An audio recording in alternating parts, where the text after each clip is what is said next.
Black. All important movies start with a black screen. How do you start your movie? Your first 30 seconds, your first shot. How do you effectively utilize them to both grab the audience's attention and define your movie's theme or characters? It's not easy, and it's an overlooked art. Your opening sequence will set the mood for the rest of the watch time, whether the audience realizes it or not. So, how do you start your space epic about sword-wielding wizards? Well, you can try this.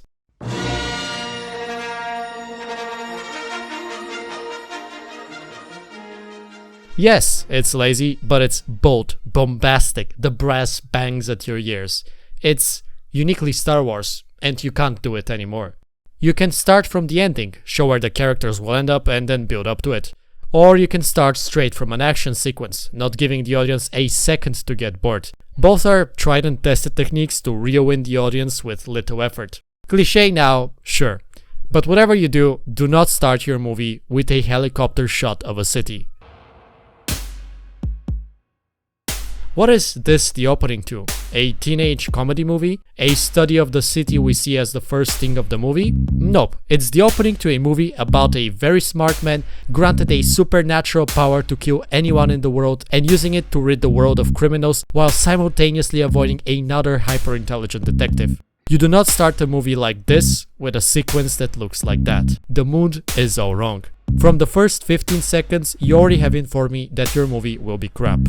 I don't want to watch any further. This is way too common of a problem for many movies with IMDb scores of under a 7 due to the simple law that bad movies will have a bad opening sequence. Good movies usually make their quality known within the first minute. So okay, you're an aspiring director and you want to make the best movie you can. You don't want to fall for the same perils other directors have fallen for. Great.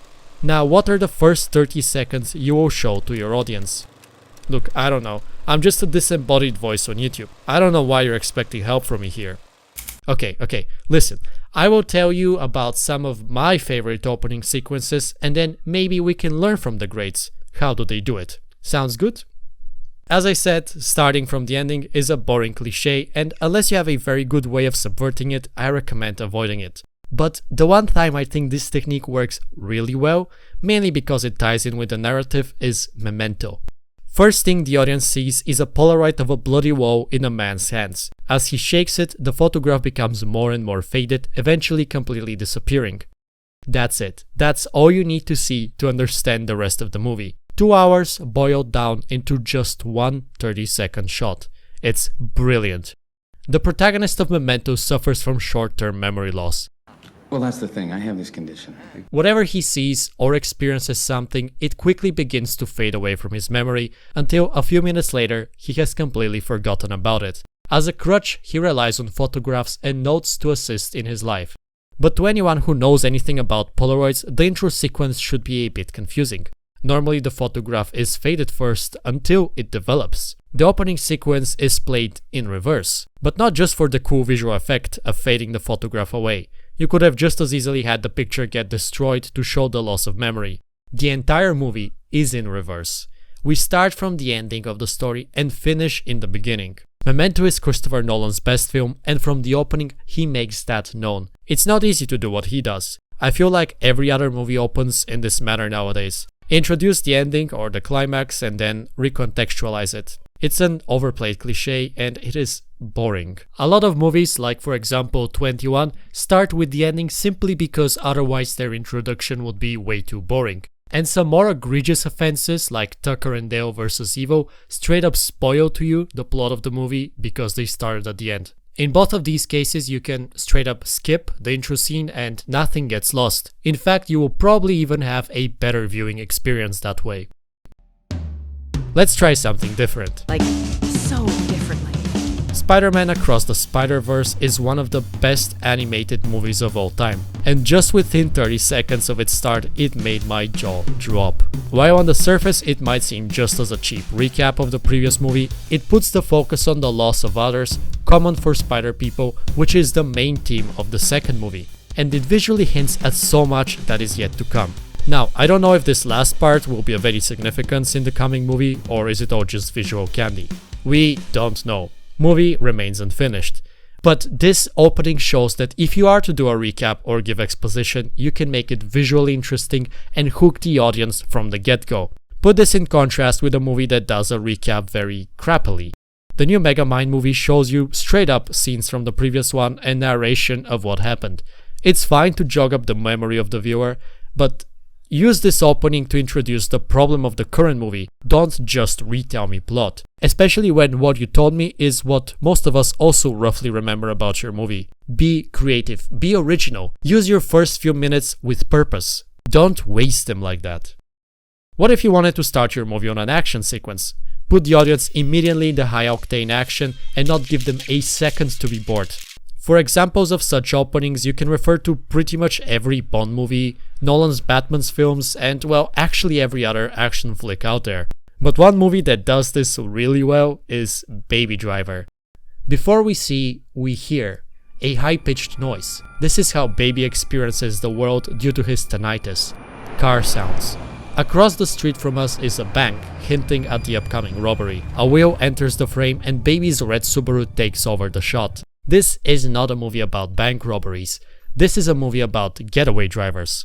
The whole intro sequence is amazing, not just for the fact that it's perfectly synced to the song, but because it manages to establish so many things with so little. Baby's distance from actual violence, his rebelliousness, his music, his amazing skills, the distrust of his colleague Grief, the affectionate side of Buddy. There are, of course, many other amazing opening sequences with car chases. Drive, Taxi, Transporter, hell, even The Fast and the Furious. But Baby Driver manages to introduce us to the protagonist, his idiosyncrasies and shortcomings within just a minute. Let's finish with one of the best openings of all time. Nazi-occupied France, 1941. Calm, idyllic scene in the France provinces. Opposite to anything you would expect from a Tarantino film. The whole opening has the goal of introducing this uneasy tension, a conversation between some Frenchmen and an idiosyncratic, childish, almost fool-like SSA agent. The trivial conversation seems almost boring until the bomb under the table is introduced. The stakes are revealed. This is no longer just some normal inspection, it is a cat and a mouse game. And just when we exhale a sigh of relief, Colonel Landa drops his mask and reveals that he knew everything all along, like a predator closing on his prey. And then, carnage. The scene introduces the setting, sure, but the text was sufficient for anyone familiar with history. Its primary function is something else, however. It introduces us, the audience, to the main antagonist and teaches us to fear him, to the point that every time he appears on screen in subsequent scenes, we too, like the characters, jump in our seats. This scene is a lot longer compared to the others on this list, but it is a slow, meticulous build-up to the perfect exposition. Not who the villain is, but how to fear him. It's not easy to achieve this effect. Fantastic Beasts and Where to Find Them, The Crimes of Grindelwald attempts a common setup of showing the main antagonist escape. Sure, it establishes that Grindelwald is a good sorcerer, but really nothing else more. In fact, the only reason we get this impression is that no one else actually is trying to stop him. I didn't even see any one of the guards or the convoy cast a single spell the entire opening sequence.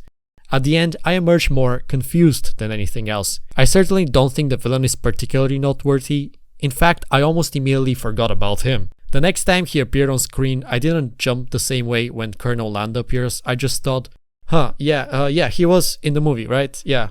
Which is just a symptom of bad writing, of bad opening. I could continue this video indefinitely. I could speak about so many more opening scenes, analyze them, dissect them, compare them to their worst counterparts. American Psycho's opening is amazing, with its visual subversion of the blood drops which transition to culinary decorations. 2001 Space Odyssey with its incredibly powerful, dialogue-free introduction of humanity's genesis. But I digress. You get the gist of the idea. Even if the peak and low is true, and the audiences mostly remember the most emotionally impactful part and the end of your movie, you should still spend painstakingly long hours to come up with a good opening. Because if you have a good opening, you will probably have a good movie. And if you have a bad opening, well, you will of course get this. As for how to end your movie, well, that's simple. White. All important movies end with a white screen.